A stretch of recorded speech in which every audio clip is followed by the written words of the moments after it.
जिंदगी में आने वाले कई उतार चढ़ाव लोगों के लिए दुख और तकलीफें लाते हैं, लेकिन इंसान को हमेशा अपने जीवन में सकारात्मक रहना चाहिए। जिंदगी में सफलता पाने के लिए, नई शुरुआत करने के लिए मोटिवेटेड रहना बेहद जरूरी है। इंसान का जीवन एक रंगमंच है, जहां हर एक पल हमें कई किरदार निभाने पड़ते हैं। इन किरदारों को निभाते निभाते हम थक जाते हैं और अपनी ऊर्जा को खो देते हैं, जो सफल जीवन के लिए बेहद जरूरी होता है। कई बार हम ऐसी परिस्थितियों का सामना करते हैं जो हमारे जीवन को निराशा से भर देता है। हमें लगता है अब तो सब कुछ खत्म हो चुका है। ऐसी परिस्थितियों से बाहर निकलने के लिए प्रेरित रहना आवश्यक है, लेकिन निराशावाद एक जाल की तरह है जो लोगों को जकड़ता रहता है और उससे बाहर आना कठिन हो जाता है। नई शुरुआत करने के लिए प्रेरित और उत्साहित रहना महत्वपूर्ण है। बिना सकारात्मकता के कोई भी इंसान सफल नहीं हो सकता है। इसीलिए जीवन में सकारात्मकता का बहुत बड़ा रोल है। एक प्रेरित व्यक्ति ही अपना लक्ष्य प्राप्त कर सकता है और समाज में अंधेरे को दूर करता है। भले ही कितनी भी मुश्किल घड़ी क्यों न आ जाए, एक मोटिवेटेड इंसान ही अंधेरे में खुद रोशनी बनकर दूसरों को पथ प्रदर्शित करता है। मोटिवेटेड रहने के लिए आपको सकारात्मक चीजों से घिरे रहना चाहिए और सकारात्मक विचार रखना चाहिए। आज हम एक ऐसी ही शख्सियत से आपको मिलवाने जा रहे हैं। एक ऐसी शख्सियत जिन्होंने जीवन के हर उस उतार चढ़ाव को देखा, लेकिन कभी हार नहीं मानी। कभी माइक पर बोलने से शर्माने वाली, आज दुनिया भर में मोटिवेशनल प्रोग्राम चला रही हैं। हम बात कर रहे हैं विभूति दुग्गर की। विभूति कॉर्पोरेट ट्रेनर हैं, ग्लोबल स्पीकर हैं और भी बहुत कुछ है। तो आइए मिलवाते हैं विभूति दुग्गर से। विभूति की शालीनता और उनके बोलने के अंदाज से आप भी कायल हो जाएंगे। तो आइए मिलिए विभूति दुग्गर से। नमस्ते, मेरा नाम विभूति दुग्गर है। मैं कॉर्पोरेट ट्रेनर हूँ, NLP कोच हूँ, अब पोएट हूँ, एक आर्टिस्ट हूँ and mother of 2 beautiful kids. मैं आपसे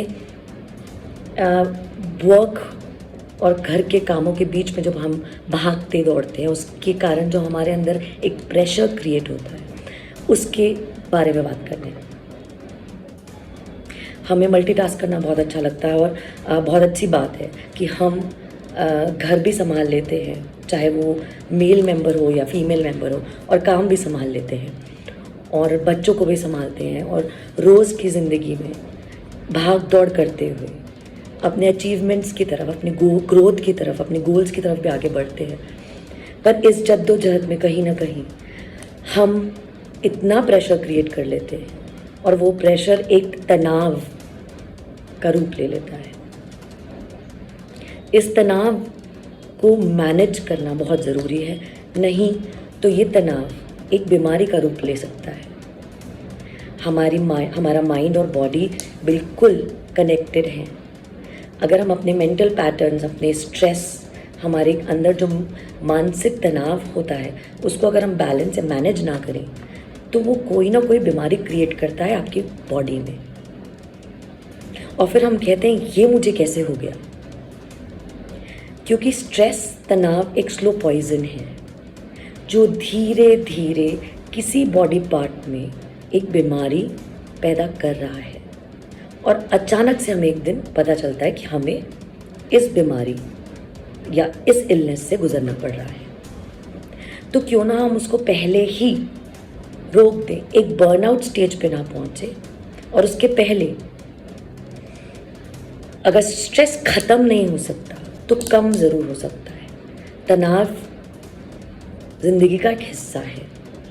तनाव मुक्त ज़िंदगी शायद हम नहीं क्रिएट कर सकते, लेकिन तनाव को हम कम करके एक बैलेंस लाइफ ज़रूर जी सकते हैं। तो ऐसा क्या किया जाए जिससे हम एक बर्नआउट स्टेज पे ना पहुंचे, कोई बीमारी ना क्रिएट करे इस तनाव के कारण।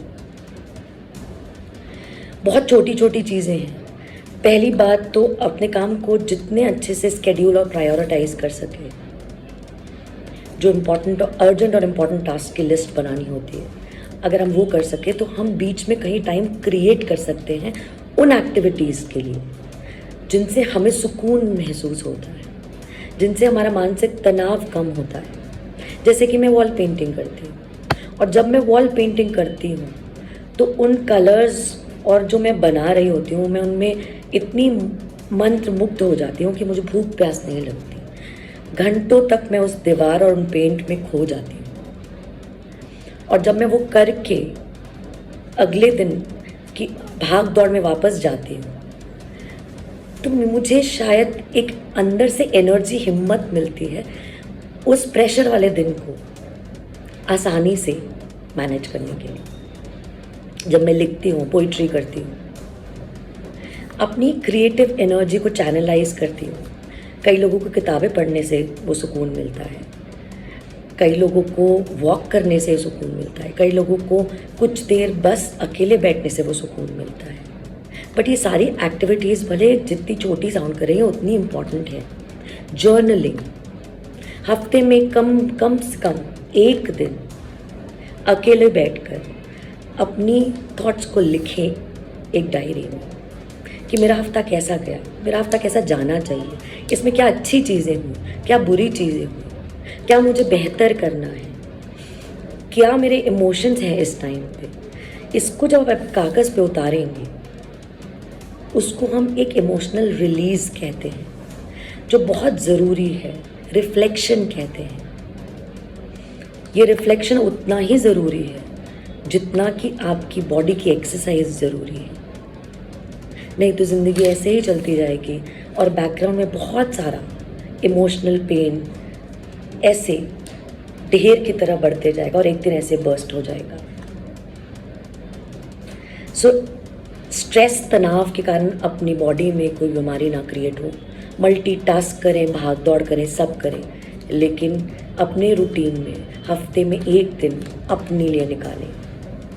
मैं तो रोज़ 1 घंटा बोलने वाली थी, बट आई नो कई लोगों की रूटीन ऐसी होती है वो नहीं हो पाता। कम से कम हफ्ते में एक दिन कुछ घंटे अपने लिए निकालिए, कुछ एक्टिविटीज़ अपने लिए कीजिए, रिफ्लेक्ट कीजिए, अकेले बैठिए और देखिए कैसे हॉबीज़, इंटरेस्ट्स, अपने को खुश करने वाली एक्टिविटीज़ करके आपको हिम्मत, बैलेंस्ड माइंड और एनर्जी मिलेगी, ऊर्जा मिलेगी अगले हफ्ते फिर से वही जद्दोजहद में भिड़ने की, जाने की।